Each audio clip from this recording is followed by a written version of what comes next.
Sakib is almost bigger than the board.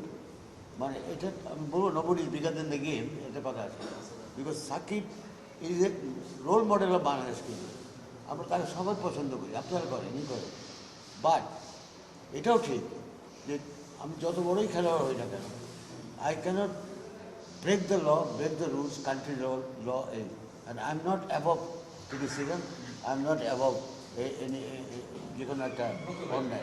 এটা governing council, technical committee সবার সাথে আলাপ করে আমরা এখন এই যে 2 দিন আমরা যে গ্যাপটা হয়েছে, এই 2 দিন গ্যাপটা আমাদের অ্যাডজাস্ট করার জন্যে আমাদের খেলা এখন 2টা ভেন্যুতে নিয়ে আসা হচ্ছে।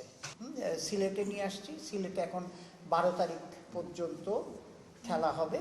আমরা 13 তারিখ টিমগুলি চলে যাবে ঢাকায়। 3টা ভেন্যু থেকে আমরা এখন 2টা ভেন্যুতে নিয়ে যাচ্ছি, নিয়ে আমরা 23 তারিখে ফাইনাল প্ল্যান মানে ফুলফিল করে সব কিছু ঠিক থাকে ইনশাল্লাহ ফাইনাল পর।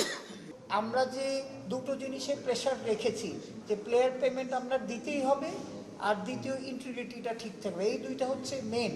আর থার্ড হচ্ছে যাতে আমরা ভালো ক্রিকেট খেলতে পারি। আপনারা জানেন যে আমাদের কনফ্রন্টেড সিনারিও হওয়ার জন্যে আমাদের মরহুম খালেদা জিয়া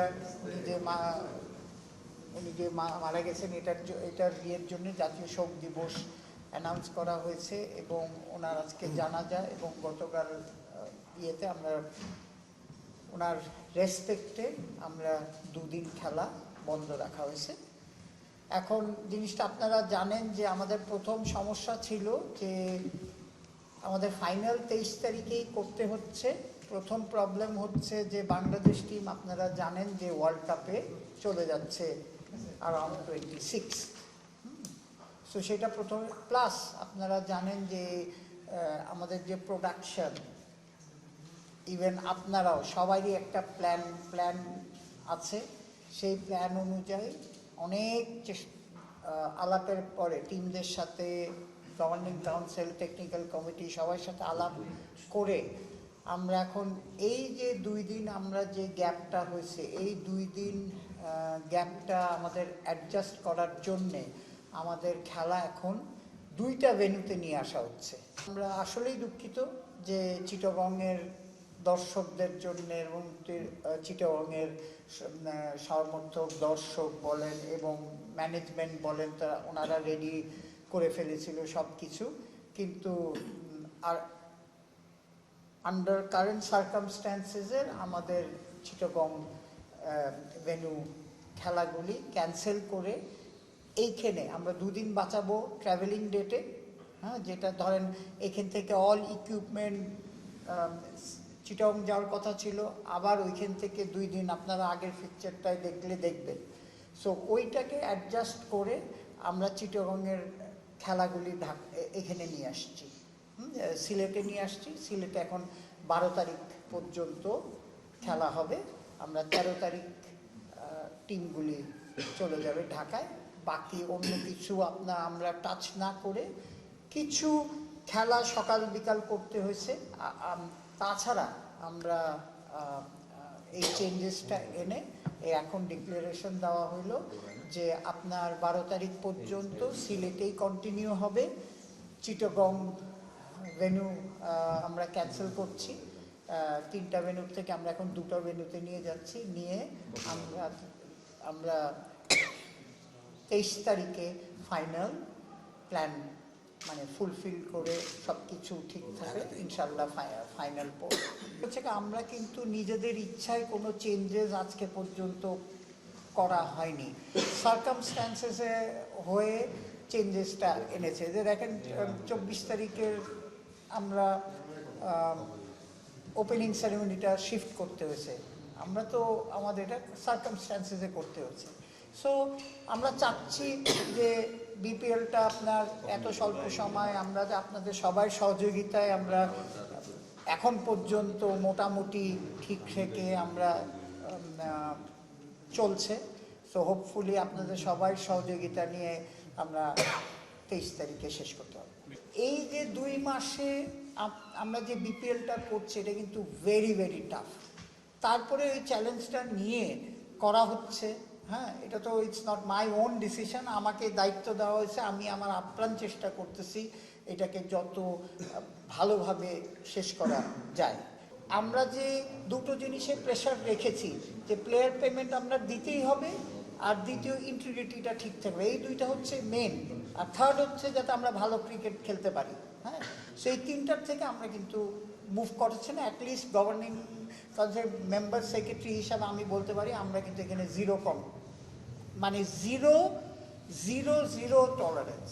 ভালো লোকটা দেখার তো আমরা একদম ক্লিয়ারলি বলতে পারি আমরা 4 জায়গায় এটা ইনভেস্টিগেশন করা হয়েছে। তার মানে একটা শিক্ষা, নেক্সট ইয়ারে আরও কিছু বাড়াতে হবে। আমরা কাদের কাছে দিয়েছি? আমাদের সিকিউরিটি এজেন্সিদের কাছ থেকে আমরা রিপোর্ট নিয়েছি। আপনি দেখতে চান, আমরা রিপোর্ট নিয়েছি ইয়েতে আমরা করেছি। তারা যে ব্যাংকের তাদের যে ব্যাংকার তাদের দিয়ে তাদের চেক করা হয়েছে। থার্ড ইন্টিগ্রিটি ইউনিট কিন্তু চেক করেছে। ফোর্থ হচ্ছে আমাদের যে অডিট, ইন্টারন্যাশনাল অডিট কোম্পানি, এরাও কিন্তু এদের অডিট রিপোর্ট চেক করে তারপরেও কিন্তু আমরা দিইনি। যখন ওনারা 2 কোটি টাকা দিয়েছে তখন আপনারা জানেন যে 12 জন দিয়েছিল, কিন্তু 12 জনের অনেকে চেক দিয়েছিল, পে অর্ডার কিন্তু দেয়নি কেউ। এই 5টা টিম তখন পে অর্ডার দিয়েছিল, আপনারা জানেন। সো এইসব যখন টিকমার্ক এসছে তখন কিন্তু আমরা তাদের দেওয়া হয়েছে। সাকিবের এগেন্সে 2টা এলিগেশন আছে।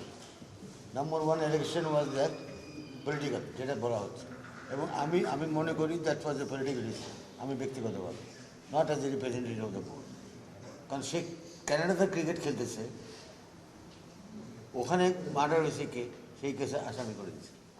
তো দিস ইজ অ্যাবসলিউটলি ননসেন্স আমি মনে করি, যারাই করেছে এটা। 2 নম্বরটা হলো আমাদের যে ছিলেন, অ্যাডভাইজার ছিলেন, উনি কিন্তু একটা কথা বলেছেন আগে, লাস্টের আগে, যে হ্যাঁ এটা আছে, উনি আসতে পারেন, বা তার তো অনেক কেস আছে মামলা। দুদকে কিন্তু সাকিব আল হাসানের বিরুদ্ধে অনেকগুলো কেস আছে যেগুলো বেলেবল। তো উনি আসে বেল নিয়ে এটা করতে পারে। বাট দ্য পয়েন্ট ইজ, তাকে তো দেশে আসলে যে সে বেল করার মতো সেই ফ্রিডমটা তার থাকবে কি না, মুভমেন্ট করার মতো। That was the issue which was not clear. Not Shakib was given to understand তাকে ওইটা তাকে করা হয়েছে, যারা এটা করেছে, বা এখান থেকেও কোনো কিছু মানে কেউ এটা নিয়ে যায়। আর বোর্ডকে এখানে এইটা এমন একটা ইস্যু ছিল, যেটা নাকি আমার চেয়ারম্যান যে বললেন এখন, Shakib is almost bigger than the board. মানে এটা আমি বলবো nobody is bigger than the game, এটা কথা আছে। Because Shakib is a role model of Bangladesh কিন্তু। আমরা তাকে সবাই পছন্দ করি, আপনারা করেন, করেন। বাট এটাও ঠিক যে আমি যত বড়ই খেলোয়াড় হই না কেন, I cannot break the law, break the rules, country law, and I'm not above criticism, I'm not above any যে কোনো একটা অন্যায়। এটা এই জন্যেই কিন্তু বিপিএল করার 2টো কারণ কিন্তু আপনারা জানেন। একটা হচ্ছে যে আমাদের প্লেয়াররা যাতে কিছু সম্মানী পায় তাদের আর্নিংয়ের ব্যাপারে, দ্বিতীয়টা হচ্ছে বাংলাদেশ টিমের একটা টুর্নামেন্ট খেলে ইনফর্ম ব্যাটসম্যানরা, বোলাররা যদি যেত, আমাদের টিমের পারফরমেন্স বেটার হতো। এই 2টো জিনিসের